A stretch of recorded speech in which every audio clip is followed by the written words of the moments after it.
What disgusting secret you found out about someone? Story 1. My uncle convinced my grandmother to hand over her power of attorney to him and then proceeded to sell her house and place her into a senior living home when she was only in her 50s. He left her there and discarded most of her belongings, taking with him all of the family heirlooms from my great-grandfather, who was a famous artisan.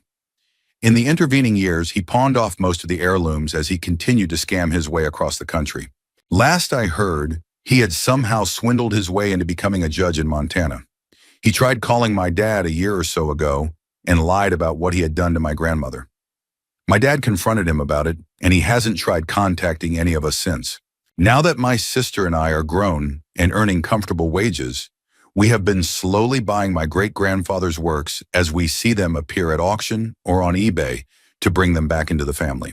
A couple of years ago, we found one of my great-grandfather's pieces that my dad had thought to be lost forever and surprised him with it for Christmas. I don't think I've ever seen him more overjoyed than he was that day. Story 2. There were rumors when I was a child that a friend of mine was being abused by her stepdad. Adults were informed, but nothing came of it, and she went through emancipation as soon as she was old enough. I learned later on that the stepdad had been harming all of the children in the house, both male and female, step and biological. 5 kids. What disgusts me the most is that, for the first time in my life, I talked to someone about it and learned that a lot of people in town knew it was happening. She and I were 11 years old. There was absolutely nothing either of us could do, but the adults should have helped those kids. Teachers knew. The principal of our school knew. I don't have all the details as to why they weren't removed from the home, but there's no reason or excuse for all of them to have stayed in that place with that man for years. Story 3. This local kid had some developmental delays. My best friend from 7th grade to adulthood used to hang out with him when we were in elementary school. People would tell him to do outrageous things, and he would go along with them. He and his sister lived in a foster home, and one day they both disappeared around 6th grade. My best friend later told me that his sister wore a diaper until she was 11, and the brother nearly died from inhaling paint at age 10. Some kids even dared them to engage in inappropriate behavior with each other. My friend wasn't present when that happened, but it was the moment he stopped spending time with them. Fast forward 5 to 10 years, his sister appeared on MTV True Life in an episode about runaway teens. 10 years after that, my best friend ran into the brother, who told him that they were removed from the home due to abuse by their foster family. His sister has been missing for over 7 years, and he's now living with the same foster mother who harmed him. Story 4. When I was around 8 or 9, I went over to my friend's house to play Nintendo, and his older brother was there with one of his friends I had never met before. I think they were around 15 or 16. I just thought I was hanging out with some cool older kids. When I got home, my mom asked where I was and who I was with. I told her, and when I mentioned the name of the older brother's friend, he had a unique name, my mom became very alarmed. She knew who he was. When he was about 12 or 13, he had assaulted one of her friend's sons, who was only 5 at the time. She was also friends with the nurse who treated the boy after it happened. Needless to say, she made me swear I would stay away from that older kid. Word got around the neighborhood. I lived in a subsidized housing community where families had to have children to qualify to live there. So everyone was a parent and understandably upset about a known predator being around. My memory is hazy on the details, but from what I understand, he was firmly told not to come around anymore. I never saw him again. I later went to high school with the boy who had been assaulted. We had a few mutual friends. I tried to be friendly, but I could tell he was uncomfortable knowing that I was aware of what had happened to him. I understood how he felt, kept my distance, and never told a soul. I hope he's doing well. Story 5. Back in college, I had a roommate who seemed pretty normal at first. Quiet, kept to himself, and always had his headphones in. But after living with him for a few months, I started noticing some strange things. First, there was a weird smell that would occasionally come from his side of the room, but I just figured it was old food or something. I didn't think much of it, until one day I came back early from class and caught him red-handed. This guy was in the middle of urinating into a plastic bottle, and I'm not talking about a one-time emergency. No, he had dozens of these bottles, full, lined up under his bed like some twisted collection. Some of them were even capped and dated, like he was keeping track of them as if they were collectibles or something. I was disgusted.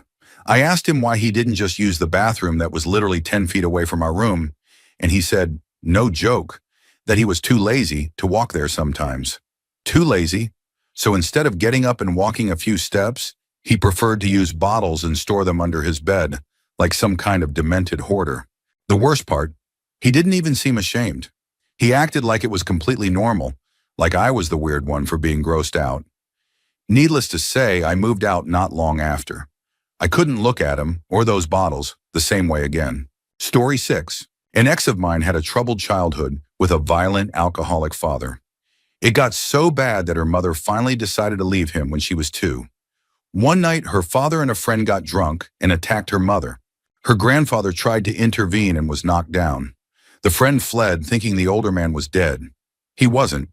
When the attacker turned his back, the grandfather got up and fatally stabbed him in an act of self-defense.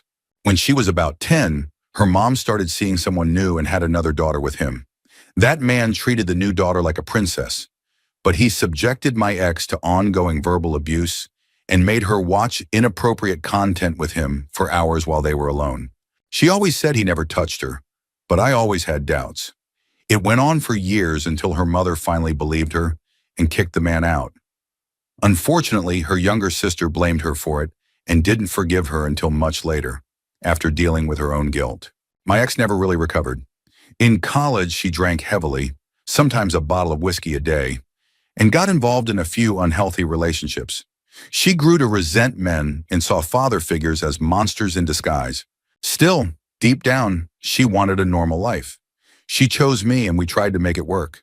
We lasted 3 months before she said she wasn't ready. She was 29 then. She had known me through her sister, and we bonded over the same cynical sense of humor. She was also incredibly beautiful. I always felt like I failed her, that I didn't try hard enough, or maybe made her uncomfortable somehow. Our relationship was mostly texting and just a couple evenings a week. That was all she could handle. Eventually, we drifted apart and stayed connected only through Facebook. When she turned 40, she lost her long battle with her inner struggles and took her own life. For years, I blamed myself and felt guilty. Her sister invited me to the funeral, and though I debated going, I gathered the courage. When I arrived, her mother and sister immediately recognized me among 200 people. They hugged me and thanked me for coming. Her sister told me that my ex had said those 3 months with me were the happiest time in her life. I broke down and cried for an hour. She had loved books, so they gave her a beautiful headstone shaped like an open book. It was a catharsis I didn't expect. I later wrote a letter to her mom and sister telling them not to feel sorrow for her, but to be proud. She fought for decades against things that would have broken others long before. I believe when she turned 40, she just realized the life she had dreamed of wasn't going to happen, and that's what made her give up. I wish she had reached out, but I no longer feel guilty. She was strong-willed, and if she had wanted to see me, she would have reached out. I still had the same number and Facebook account. Story 7. The girl I had a crush on for years finally became single. We hit it off after a long time, and she agreed to have dinner with me. We went to Chili's, and while she was enjoying her food, she casually, very casually, told me that she left her ex because his son, who was 5 years old, was no longer entertaining her. I asked her what she meant, and she admitted to having harmed the child and filming it over the years. The date ended abruptly. I pretended to get a text from my mom needing help and left. I called a friend afterward, completely in shock, to figure out what to do. I went to the police, but they told me there was nothing they could do without legally obtained evidence. When I tried to get her to admit it again the next day and recorded the conversation, she refused to share any details and got defensive, saying I was shaming her. She never clearly repeated what she had told me the day before, so now I have no way to get this reported to any authority. Story 8. Throwaway for obvious reasons. My parents divorced when I was born, and I lived with my dad during my teenage years. He was well off and worked long hours in the entertainment industry, often gone for days at a time. I was basically left on my own at 15. He was a massive gun collector. He owned over 1,000 firearms, many of which he built himself. Everything from AKs and ARs to machine guns, shotguns, handguns, and sniper rifles. He even had grenades, though I have no idea how. There were huge bins full of ammo, and even silencers. He had never served in the military and was extremely anti-police. Whenever something happened, his car being broken into, tires slashed, or even our house being robbed, he never called the police. Once, when I tried to call during a break-in, he grabbed my phone to stop me. I didn't understand why back then. We'd go shooting together when he was around, and that's how I became familiar with his arsenal. Years into living with him, strange things began happening. One day he left the house while I was gone, and when I returned, all the doors were open, the lights were on, and one of his gun safes was wide open. Only the sniper rifles were missing. I asked him about it, and he said he was just showing a neighbor his rifle. I let it go. Later, we went out for coffee and donuts. While he was inside, I noticed a duffel bag in the back seat that I hadn't seen before. I unzipped it slightly and saw zip ties, duct tape, a Bowie knife, and bloody clothes. I zipped it back up and tried to act normal. I was 16 and didn't know what to think. The next day, I brought it up. He calmly pulled out a sniper veil and asked if I knew what it was. I said no. He told me it was something used by snipers, and then implied that he killed people for a living. He wasn't hunting animals. He said it all casually, sipped his coffee, finished his donut, and went to work. I told my boyfriend at the time and moved out before I turned 18. My dad didn't care. I eventually left the state and cut contact. This was over 15 years ago, and now that he's dying of cancer, everything is resurfacing. I keep wondering, was he telling the truth? Has he hurt people? I've had nightmares that he's responsible for deaths, and that I might be the only person who could connect the dots. He's never been arrested. His record is clean.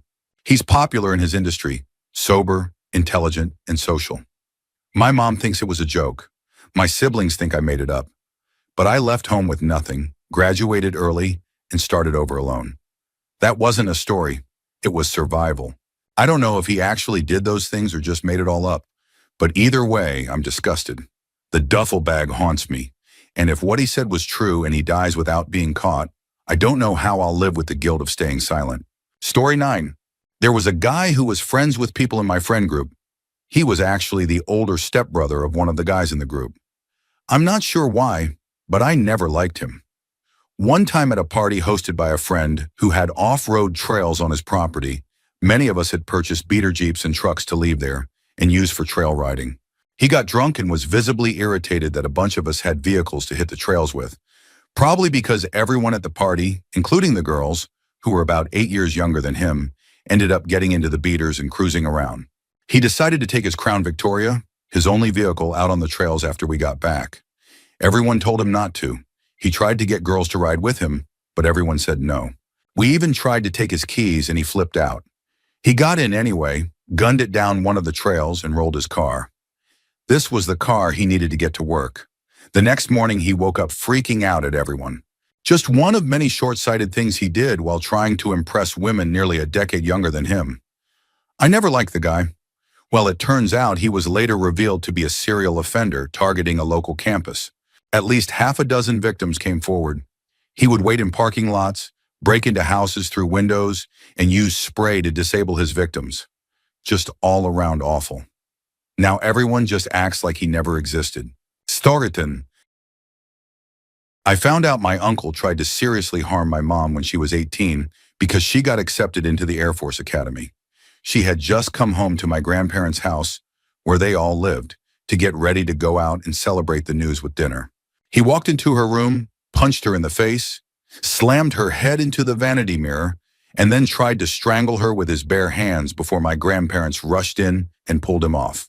Afterward, they tried to cover it up and said he had just had a bad moment. They asked her not to tell anyone because it could hurt him, and by extension, the family and their immigration status in the U.S. They had come from the U.K. No pressure, right? I forgive my grandmother because she was a left-handed girl growing up on an apple farm in Ireland in the 1920s and 30s. She was beaten until bloody by teachers and religious leaders until she forced herself to become ambidextrous. My grandfather was a product of his time and culture. A decent man by the standards of his peers, he hated racism, was brilliant, and helped invent the home inkjet printer at HP, but he still subscribed to the keep up appearances mindset. My uncle was the eldest of 4. My mom was the youngest. He developed a seizure disorder in his late teens that prevented him from joining the military, which was a big deal in the family where generations of men had served. He had been a rising star in baseball, but everything was taken from him by his own medical condition. One of his seizures even caused an accident that left him with visible scarring on his face and neck. That happened before the attack on my mom. I'm not trying to excuse him, but I was raised to understand people's motivations before judging them. I don't know if prison was the right answer, but he absolutely should have received psychiatric help and entered a program to process the grief from losing the life he thought he'd have. That's what I believe drove him to do what he did. When his little sister, the black sheep of the family for refusing to become a nun, not only joined the Air Force but was accepted into the academy, he must have felt devastated and furious. His body had betrayed him, and now his youngest sibling was achieving everything he couldn't. None of that excuses the violence, but I think understanding what leads people to dark places helps the rest of us prevent those same forces from creating more harm in others. Story 11. I live in a somewhat small hockey town with a very old-school boys' club vibe. There was a beautiful gay boy, Mark, I went to school with. He had a lovely personality, but you can imagine how the town treated him. Years later, I heard from a friend that he had tragically passed. She told me he had been in a secret relationship with Seth, her best friend's fiancé. Her best friend never found out. Mark was her other best friend. So Mark had been involved in a years-long affair with a closeted Seth. Seth came from a prominent hockey family that owned several hockey equipment stores in the area. He had allegedly been abusive toward Mark for years, threatening him if he ever revealed the relationship.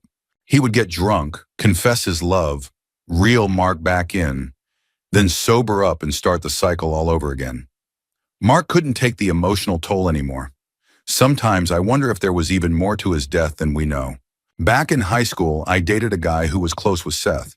They were the same age and played hockey together growing up. My ex told me he was genuinely disturbed because on multiple occasions, when the group would get drunk, he'd wake up to Seth either spooning or inappropriately touching him. When confronted, Seth always blamed sleepwalking or being drunk and thinking someone else was a girl. It was predatory behavior. Another strange thing I remembered. Seth had a speech impediment that sounded like the stereotypical voice sometimes used to mock gay characters on TV, lisp included. He used to jokingly say, "I'm not gay, God, it's a speech impediment." The whole thing was bizarre. Story 12. Not really a secret, but years later when I look back, it's eye-opening. When I was 13, me and 4 friends were befriended by this 40-year-old guy who owned a gym. Not a big fancy one, more like a little sweatbox gym, the kind you'd see in a Rocky movie. Anyway, he would give us keys to let ourselves in before and after hours. He was a real storyteller. Claimed he was a karate world champion, helped choreograph fight scenes for movies, that kind of thing. He taught kids karate classes at the gym, and rumors started circulating after he turned down one of the kids' moms. So he befriends my group of friends and has them doing chores around the gym. He didn't seem to like me, thankfully, probably because I was a cocky, outspoken kid and didn't want to spend my weekends cleaning his rundown gym. Some of my friends even started canceling our plans just to help him with DIY projects. Now this is where things got weird. I heard him asking other boys to pose for his nudist magazine, which didn't exist. He asked me if I had body hair yet and what color it was. He told the kids he liked that he could teach them ninjutsu, which involved demonstrating pressure points around the lower body. He even took them to a lake to practice stealth maneuvers, which involved them standing in their underwear and rubbing lard on each other, similar to how people used to use goose fat before wetsuits. I'm honestly glad that me and my other friend weren't liked by him. We had too much attitude. Fast forward 17 years and my wife and I buy our first home. Turns out he lives right across the street. I did some digging and found out he was running some phone service where people would call for psychic readings. Apparently he's psychic now. Then he reportedly got bitten by a tick and developed Lyme disease, which left him blind and paralyzed. I'm not sure if he's even alive anymore.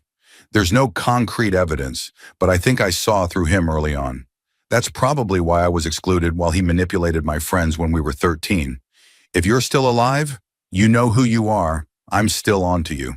Story 13. There was a coach on one of my high school teams that I had a big crush on.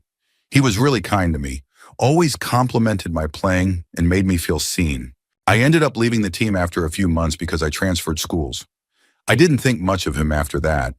Sometimes I'd laugh at myself for having such a big crush on him, but also remembered how nice and attractive I thought he was. Just a few months ago, about 5 years after I had been on that team, I reconnected with one of the girls I used to play with. She told me that he had been arrested and convicted for sexually harassing and grooming multiple girls on the team, and even assaulting one of them. I was horrified. Thinking back on it, I realized that I had been groomed too. I was incredibly lucky to have left when I did, or I could have been another one of his victims. Story 14. I worked for a small college in a rural town, and the president's assistant was this incredibly old, unpleasant woman who had held that position for over 30 years. I asked a longtime faculty member how she still had a job, and it turns out that the phrase, "she knows where the bodies are buried," wasn't far from the truth. Apparently, the president had been having an affair with a biology teacher, one who was extremely large and obese. During one of their encounters, he had a heart attack and died on top of her in bed. She was too small to move him and ended up calling the assistant and a maintenance worker for help. Together, they dragged his body into the backyard, mowed a few lines in the grass, and then parked the lawnmower beside him. The story they told was that he had been helping her with yard work and collapsed. Their spouses believed the story. That same assistant had covered up many other scandals involving the college presidents over the years, including some pretty serious financial misconduct. The college closed about 10 years ago, and she finally retired. Story 15. Not really a secret, but years later when I look back, it's eye-opening. When I was a teenager, my father told me, just once, about how he was complicit in the euthanasia of his own father. His dad was living and dying in their poor, working-class home in London, suffering from incurable cancer back in the 1960s. He would scream in pain throughout the night. His doctor used to come by every evening to give him a shot of morphine, and my dad often helped by holding down his father's arm and became roughly familiar with the dosage. He told me that one night, when his dad was in especially bad shape, he was assisting the doctor and noticed that the dose being prepared was far, far larger than usual. His words to me were something like, "Then our eyes met over his body, and in that silent moment, a question was asked and an answer was given, without any words." The doctor inserted the needle, pushed the plunger, and my grandfather passed away soon afterward from a massive morphine overdose. My dad wasn't a liar, and he was a very, very decent man. Story 16. I dated a guy for about a year in college. The first red flag came just 2 weeks into dating when he suddenly stopped going to class and eventually dropped out. As our relationship progressed, he became verbally abusive and at times physically. When I finally broke down and asked him why he had changed so drastically, he started crying and told me that his ex-girlfriend was actually a relative. His niece's cousin, I think? The details were unclear, but they were related in some way. He claimed he had still been in love with her until recently, but insisted he wasn't anymore. The worst part came when he told me that he sometimes experienced dissociation and fantasized about being a soldier going through abandoned houses. He said he would imagine encountering survivors, harming them, and then disturbing things beyond that. I was horrified. That was the moment I knew I needed to leave. Story 17. I worked as a team manager in a corporate call center. As a manager, you're generally not supposed to socialize with team members to avoid any complications, so most of us only spoke with other managers. One day, I was introduced to a fellow manager by someone I'd known for a while. Right off the bat, something about him gave me the creeps. He had greasy hair, bad teeth from years of chewing tobacco, and just gave off a bad vibe. I later asked the guy who introduced us how well he knew him and if he ever got the same feeling. He assured me, "Nah, he's a good dude, big college football fan." I convinced myself I was being judgmental. I worked with him for about a year before he transferred to a different contract. I never went out of my way to avoid him, but I also never tried to befriend him. He was just another guy at the office. Still, something about him always felt off. About 5 years later, after the company had shut down, I turned on the TV and saw him on the local news. He was wearing an orange jumpsuit. He'd been charged with operating a child exploitation ring, specifically producing and distributing content. I was shocked, but also not surprised. It taught me to trust my instincts. If someone instantly makes your skin crawl, there's probably a reason. Story 18. My childhood best friend died deep in the woods, far away in a place where we used to go on week-long wilderness canoe trips. At first, his family told me he had a rough day at work and went out there in the dead of winter to clear his head. They said he fell through the ice, managed to get out, but then froze to death under a tree in the deep snow. It was sad, tragic, and absolutely crushed me. A year later, they confessed the truth. He had been caught harming both his and his brother's daughters.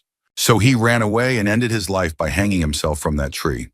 For a year, I thought the world of him. I grieved his loss deeply, reliving all our amazing adventures together to ease the pain. I believed he had just made a mistake and froze to death in the wild. When I learned the truth, it shattered me. It sent me into a deep depression. The only way I could heal was by shifting my perspective and feeling grateful that he removed himself from the world. What he left behind was terrible.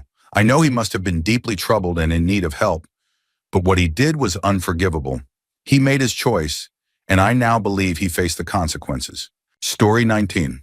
A friend of mine slept with her best friend's ex-boyfriend, one of the few that really mattered to her. Well after they had broken up.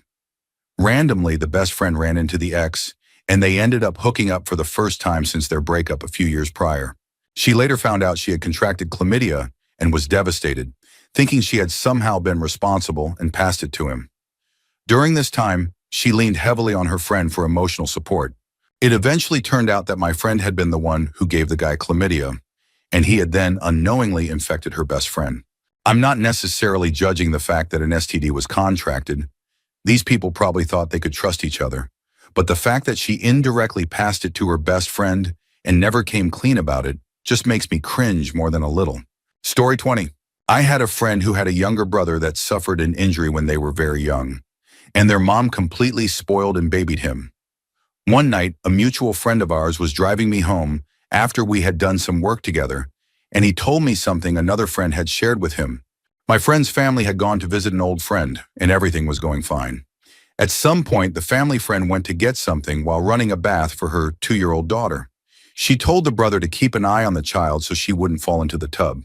When she came back, she discovered the brother of my friend touching the little girl inappropriately. It caused a major incident, but nothing came of it because the brother's mom begged the woman not to call the police. I ran into them once at a local Walmart. They were acting like everything was completely normal and had no idea I knew what had happened. I felt physically sick just being in the same place as them. Thankfully, that was the last time I ever saw them. Story 21. My friend, who's 35, has a father who is incredibly controlling and invasive. He spies on him using hidden cameras and listening devices that he secretly placed in his home, all under the guise of having a spare key for emergencies. He's gained access to all of his accounts, texts, emails, passwords, photos, everything. He constantly talks about transparency and being honest, yet acts like an innocent bystander when confronted, pretending he doesn't even know how to use that kind of technology. He spends around 8 hours a day watching DIY content on YouTube and somehow still claims ignorance. I feel terrible because everyone around my friend thinks he's paranoid or unstable, and he's already going through a rough time. To have family betray you like that is heartbreaking. He's mentioned feeling hopeless, and I'm doing everything I can to help him see that he doesn't need people like that in his life. You can choose your own family, the kind that would never do something so invasive and cruel. I truly feel for him. Story 22. My aunt allowed both her first and second husbands to harm my cousins, her own children and grandchildren. I only found out 2 years ago when my mom told me we'd be having a visitor that day. The woman who showed up turned out to be my cousin and one of the victims. She had run away at 14 after the second husband threatened to harm her, and no one, not even my mother, ever looked for her. Instead, the aunt allowed him to continue preying on the younger cousins. I was horrified. It shattered me to learn that one of my other female cousins used to stay at my house every summer, and she never told anyone what was going on. She passed away at 21. The cousin who visited confirmed that she had also been a victim. No wonder no one said anything at my aunt's funeral. I'm glad she's gone. Story 23. My dad harmed my sister from her preteen years through her teens. She never told anyone until she was in her 30s. The saddest part is that I saw it happening but never realized what was going on. Let me explain. Growing up, when my dad said it was time for bed, we had to go. He would wait a while and then check to make sure we were asleep. Sometimes I'd still be awake and pretend to be sleeping. I would see him go check my sister's room, which was right across the hall. I remember several times when he went into her room and stayed there for a bit. It never dawned on me what terrible things were actually happening. When I finally learned from her what had been going on, my heart sank. I apologized to her over and over again. She's an incredible person and never blamed me at all. Needless to say, when she came forward with the truth, she never spoke to him again, not even up to his death. Story 24. My oldest half-brother harmed my full sister when he was a teenager.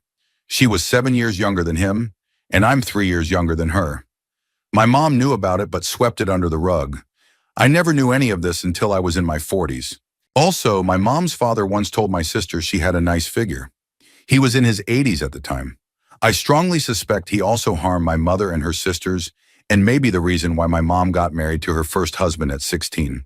Back in the 1940s and 50s, things like that were taboo and never talked about. My oldest brother passed away at 53 from pancreatic cancer. That was 15 years ago. I must say my sister has lived with all of this as well as anyone possibly could. She's been married for 35 years to a man who became my best friend. He's been in my life since I was 12 and stood as my best man at my wedding. I love them both very much, along with their children. If my dad had ever found out that my mom's son from her first marriage had harmed his daughter, he might have done something drastic. Maybe that's why my mom kept it hidden. I'm now 58 and I miss my dad every single day. I do love my mom, but it's a reserved kind of love. Story 25. I had a friend, now an ex-friend, who had previously confided in me that she had HPV, but later seemed to forget she had ever told me. She went on a 5-month solo trip to Thailand and shared with great enthusiasm stories about all the men she had unprotected us with during that time. She even described an experience where 4 men were involved, and one of them triggered what she called a personal awakening. As someone in a monogamous, long-term relationship, this didn't align with my values, and I felt very uncomfortable hearing all of it. She also said the only reason she didn't create adult content was because she wanted to invest her time into building something long-lasting, claiming platforms like that would fade once she got older. She told me her doctor said HPV is only transferable if someone makes direct contact with the exact infected spot. That sounded questionable to me, and more importantly, I felt it was highly irresponsible that she never disclosed her condition to any of the men she was involved with. One of those men was a friend of mine who had previously survived cancer and was very conscious about his health. I ended the friendship immediately. I was horrified that she could be so careless with such an intimate and serious issue, and that she didn't even recognize it as a problem. Story 26. I didn't learn until I was a teenager that my very first friend, the sweetest little boy in the world, was the product of incest. We knew each other from church, and my mom noticed his mother needed a job, so she hired her to do some basic admin work. My mom quickly realized something was off. His mother had difficulty reading and writing and kept referring to her relationship with Daddy. Eventually, she casually admitted that her father was also her son's father, in a way that showed how deeply rooted and normalized the abuse had become. My mom went to the church and tried to raise the alarm, but because the man was a long-standing member and a beloved drum player for the church, the community swept it under the rug. Tragically, my friend passed away around age 6 due to an accidental overdose of medication at daycare. Up until I found out the truth, I always thought his life had been unfairly cut short.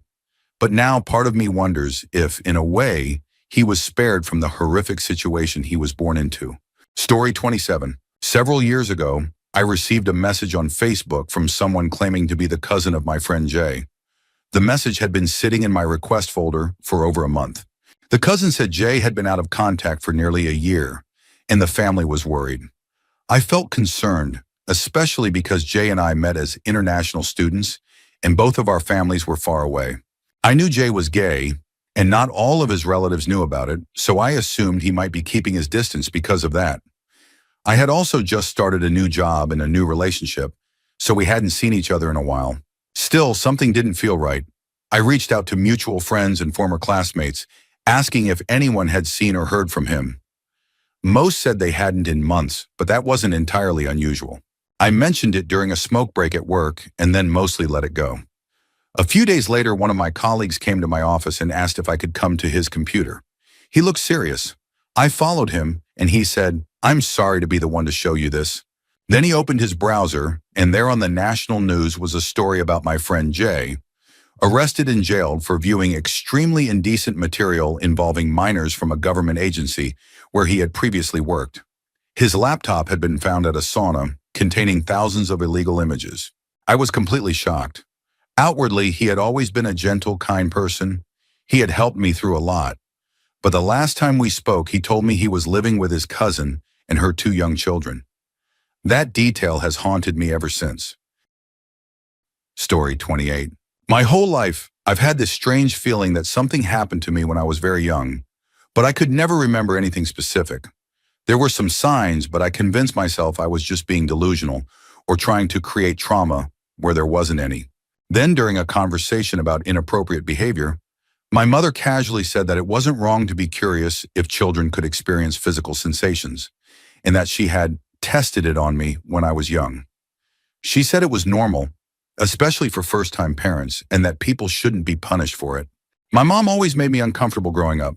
She would peek behind the shower curtain or watch me bathe. One summer, she made me bathe in a kiddie pool with dish soap to save water and watch from the porch. Afterwards, she would talk to me about my body. She recorded me in the shower as a joke and showed it to friends. Most of them found it weird and didn't want to see it, but a few of her male friends did, and later acted creepily around me. She also performed body checks, where I had to sit or stand still while she claimed to be making sure I was developing properly. At 12, she forced me to start taking birth control. She was always very controlling of my body, but not my siblings. I've never fully processed all of this because it doesn't feel real. I thought I was just imagining things, but the truth is, she was deeply disturbed.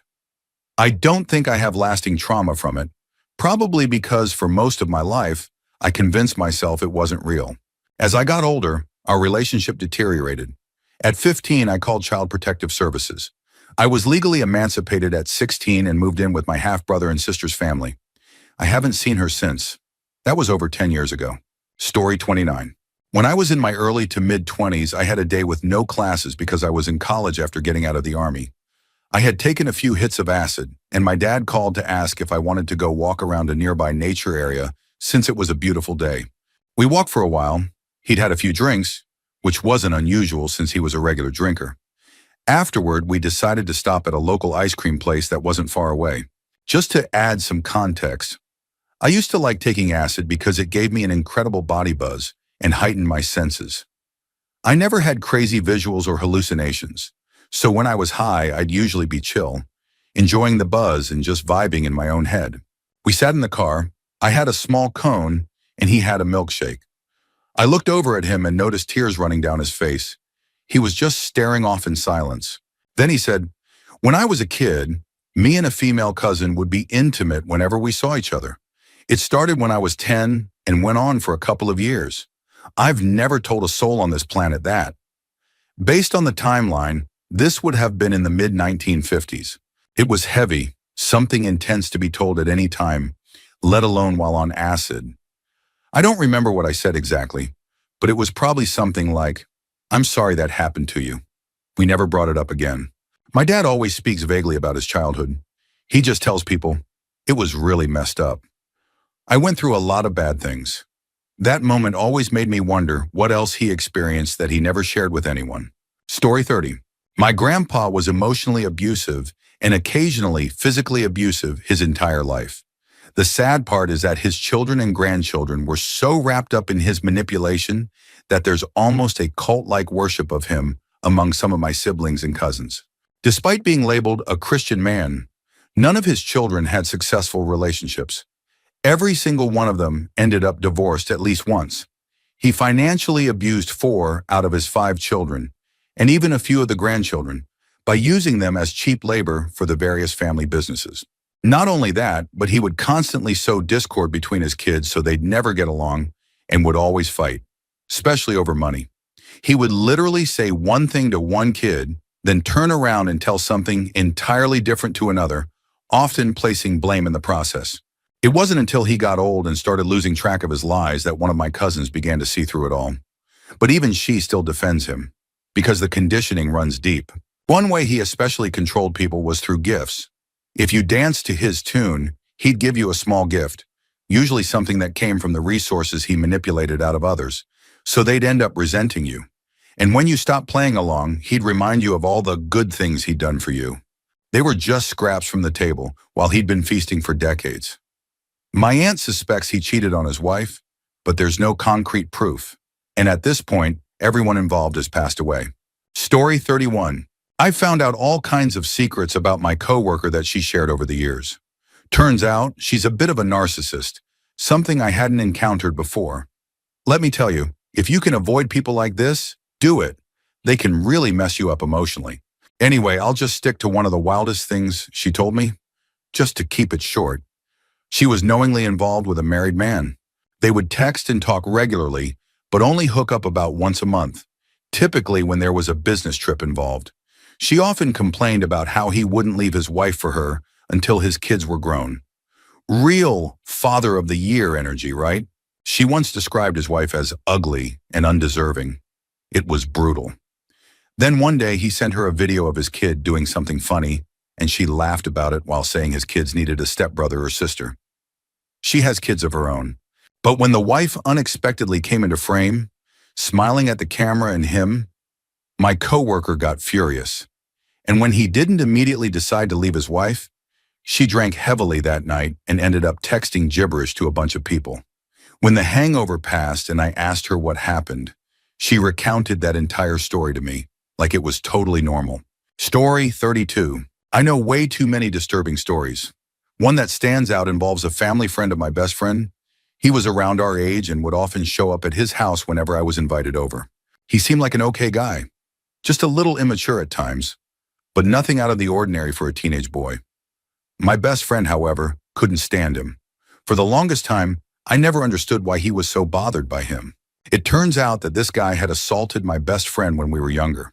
I only found out recently, 20 years later, when I opened up to him about my own experience being assaulted by a family member who was my own age at the time. Kids can do some really disturbing things to each other, especially when there aren't any adults around to intervene. Another story involves one of my siblings. One of my sisters is a pathological liar. She would often fabricate stories about my dad to my mom to create conflict between them or to get herself out of trouble. My mom was very protective of all her kids, so she'd usually side with my sister without question. While I was still in college, my mom was diagnosed with stage 3 lung cancer. The doctors told her she had about 4 to 5 months to live if she didn't pursue chemotherapy. She chose not to undergo treatment because she had witnessed her own mother suffer through it years ago. As she was trying to process her diagnosis and find the right moment to tell the rest of the family, my sister told everyone that she had been diagnosed with breast cancer. My mom didn't want to overwhelm her, so she held off on sharing her own diagnosis. A month later, my sister came clean and admitted that she had made it all up. My mom didn't speak to her again and passed away just a few months later. Before she passed, I visited my mom and we spoke about what my sister had done. During that conversation, her father came up. My sister shares a father with 3 of my siblings. For context, my parents both had children from previous marriages before having me. But that wasn't the whole story. My mom confided in me that my sister was actually the result of an assault by a coworker at the bank where she had worked. No one else in the family knows this. Not my dad, not my siblings, not even my sister herself. There are more secrets like this, but if I kept going, I'd be here all day. The world can be a really messed up place sometimes. Story 33. I used to work with a guy who seemed pretty normal, except for one thing, the way he talked about his daughter. One day I overheard him showing a photo of her to another coworker and saying how beautiful she was. Something about the way he said it gave me a bad feeling, but I brushed it off at the time. Months later, he suddenly stopped showing up to work. He missed days, then weeks. His manager and coworkers tried contacting him, but got no response. Everyone was worried, speculating whether he had been in an accident or something worse. No one could reach his family either. Eventually, the truth came out. He had been arrested and was later convicted for crimes against both his preteen daughter and son. I never found out whether the mother knew or if she had also been a victim, but the news left everyone shaken. Afterward, coworkers who had sat near him mentioned that he would regularly check live camera feeds from his home during the workday. He claimed it was to monitor the house, but now it seems likely he was keeping an eye on the kids. The scariest part? He had always come across as a calm, mild-mannered man. No one would have suspected what was really going on behind the scenes. Story 34. I had a panic attack at work, my manager noticed, pulled me aside and tried to calm me down. I was already in the process of calming myself, but I appreciated the effort. I explained to him that it had been a while since I last held a job, and sometimes my mental health issues build up, but I was managing and ready to work. He told me that he had a panic attack once when he was younger, and that it became public, drawing a lot of attention. He said it in a strange way, though. I collected myself and went back to work. Later that evening at home, I decided to Google my manager. Turns out the panic attack he was referring to was actually him getting publicly busted while trying to meet a 12-year-old girl, and it had been caught on a local news sting operation, similar to Catch a Predator. That is definitely not the same thing. When I returned to work, I found out that a 19-year-old employee, who looked much younger, was dating him. Word got out, and apparently due to company policy, she was let go. She was fired because of him. I hadn't spread any of his history around, but after finding that out, I felt I had to make sure she knew. Turns out she already knew, and didn't seem to care. A few months later, I quit. Story 35. I don't know how much this qualifies, and I don't know the full story, but I suppose it fits the topic. I have an aunt with 5 children, most of them now grown, some in their mid-30s, and one is still a teenager. 3 of them were with her husband, who has since passed away. That's not particularly important, just some context for the timeline. I used to see photos of her with the 3 oldest kids and their father. For the longest time, whenever I asked about what happened to him, I was simply told he was dead. I was young, so I just accepted that and moved on. Years later, my dad told me the real story, or at least what he knew of it. Apparently, my aunt and her husband got into an argument that escalated until he pulled a gun on her. Somehow, during the struggle, she ended up with the gun and shot him, killing him. It was considered self-defense. Rightfully so, from what I was told. I never pried for more details, and I'm still not sure what the full story is. But that's the version I grew up hearing. Story 36. Someone I knew relatively well, more like a friend of a friend I'd hung out with a few times, turned out to be hiding something horrifying. He was a little odd, obsessed with the band Asking Alexandria, and modeled himself after their guitarist Ben Bruce. He even got the same knee tattoos. On the surface, he seemed unusually mature for his age. He started dating a woman a few years older than him, who already had a child, and he quickly took on a father figure role. Soon after, they were expecting a baby of their own. When their newborn daughter passed away at just 3 weeks old, he flooded social media, grieving publicly and talking about how devastated he was, not knowing how she had died. The horrifying truth later came out. He had intentionally shaken her to death. When police searched his computer, they discovered he had been researching ways to kill a newborn and make it look like an accident. It was clearly premeditated. Somehow, despite everything, he was only convicted of culpable homicide and sentenced to just 8 years. That was 5 years ago, so there's a very real chance he's out already. Story 37. When my grandfather passed away, 2 of his 4 daughters wasted no time stripping his house of anything valuable. Among his possessions were an RV, 3 restored classic cars, a beautiful collection of World War II memorabilia, and a substantial coin collection. My grandmother is still alive, and technically, the inheritance isn't even supposed to be distributed until after her passing. But from where I stand, those 2 daughters have already taken more than enough and shouldn't be entitled to anything else. My grandfather died in 2014, yet the coin collection was mysteriously replaced with coins dated 2016 and 2017. The classic cars were gifted to a Mormon neighbor of my uncle's, and the RV, originally bought for $50,000, was sold for just $5,000, with no receipt ever shown to my grandmother.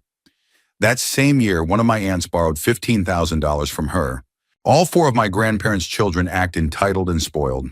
Honestly, inheriting the house would be life-changing for me, but instead it's likely going to end up in my uncle's hands, and he'll sell it off without a second thought. I've had to call the police on that same uncle twice because he physically assaulted my grandmother when she refused to give him money. And one of my aunts was pocketing $300 to $500 every weekend under the excuse of buying groceries. And if anyone asked for a receipt, she'd throw a tantrum. Eventually, I had to take action. I kicked them out and moved in to care for my grandmother. She's far too kind. She's already forgiven both my aunt and uncle, but I haven't. Story 38. I was friends with a guy in high school who I always suspected might be a psychopath. He was extremely charming, but also incredibly impulsive and had a terrifying temper. Like violent temper, he once nearly attacked the PE teacher for refusing to give him a good grade, even though he'd skipped class constantly. Still, he was slick and always knew what to say to avoid getting into serious trouble. Everyone liked him, but he preferred being alone most of the time. Over the years, I got to know him and his family a bit better. His dad owned a construction business, and this man was ruthless, absolutely domineering, remorseless, abusive. He would do anything to get the job done, with zero regard for rules or decency. When I was at their house and he was on work calls, he could seem oddly likable. He knew how to flatter people when it suited him, but if something didn't go his way, it was like a switch flip. I overheard things like, "I find your family's house and burn it down," or "Do you want to die today or give me 15% off?" And "I didn't come to America for this nonsense. I came to sue." He was Polish and often spoke this way during heated conversations. He never kept employees for more than a year. Everyone quit because of how abusive he was. And this was what I heard just sitting around at their place. If he was saying those things, knowing I was there, I can't even imagine what went on when no one was around. My friend once told me his dad got into physical altercations with employees more than once. One night, my friend and I were drinking and got absolutely plastered. I don't remember how the topic came up, but out of nowhere, he looked at me with wide eyes and told me a story about how his dad had killed someone. He said, "When we were back in Poland, my dad had way too much to drink and some guy said something, so my dad punched him. But when the guy hit the ground, my dad wouldn't stop punching. When he finally stood up, the guy was dead. We all had to leave the venue fast and the police tried to follow us, but my dad and his brothers beat them up too, and they stopped pursuing us." Then he paused and added, "I was 6, dude." It was traumatizing. It was the only time I ever saw genuine emotion on his face. After that, I never wondered why he was the way he was. The apple doesn't fall far from the tree. Story 39. I went to school with this guy who suddenly stopped showing up in the middle of 8th grade. None of the teachers acknowledged it. It was like he had never existed. He was kind of a weird kid, so most people didn't really care. I never considered him a friend, but I was always kind to him. Eventually, rumors started going around that he had planned to harm the school or made some kind of threat. Honestly, I wouldn't have been shocked if that had turned out to be true. Unfortunately, the truth was far worse. It turned out he had been abusing a couple of young girls on the school bus, and it finally came to light. The bus driver retired shortly after. She was too devastated and ashamed for not noticing what was happening. The school expelled him immediately. They just wanted to erase the problem, brushing what happened to the girls under the rug to avoid any public fallout. The parents of the girls pressed charges, and he spent around 5 years in juvenile detention. Years later, I was setting up for my cousin's 8th birthday party at the beach when I saw him. He ran up, greeted me, and even hugged me. Then he helped carry supplies to our party spot. I stayed polite, but immediately told my boyfriend, now my husband, that I needed him to help watch the kids closely. I also quietly told the other adults at the party to keep an eye on him at all times. To this day, I feel sick when I think about my interactions with him back in school. I had taught him how to braid hair, using mine for practice. I sat with him at lunch to make sure he didn't feel alone. I genuinely wanted the best for him because I thought he was just a misunderstood kid. I feel like a fool for believing he was a good person who simply needed a chance. What disgusts me the most, though, is how the school handled everything. It still haunts me. Story 40. Long story short, my parents were in a serious accident, which left just me and my brother. As the eldest, my brother took it upon himself to look after me.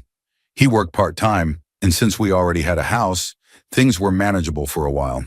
Then one day, a man showed up at our house claiming to be our father's friend. He said he would help take care of us until we were old enough to manage on our own. At first, my brother seemed relieved, but over time, his behavior started to change.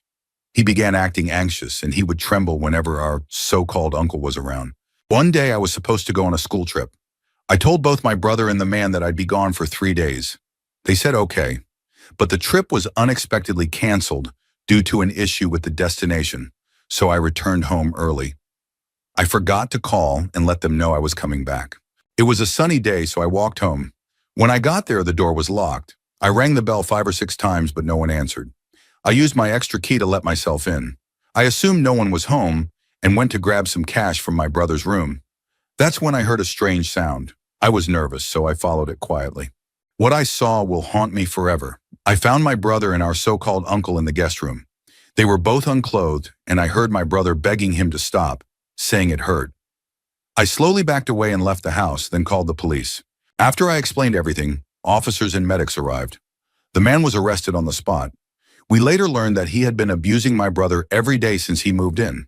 Story 41. I started sharing an office with this one girl. She would always come to work carrying a Target bag, and I never really questioned it.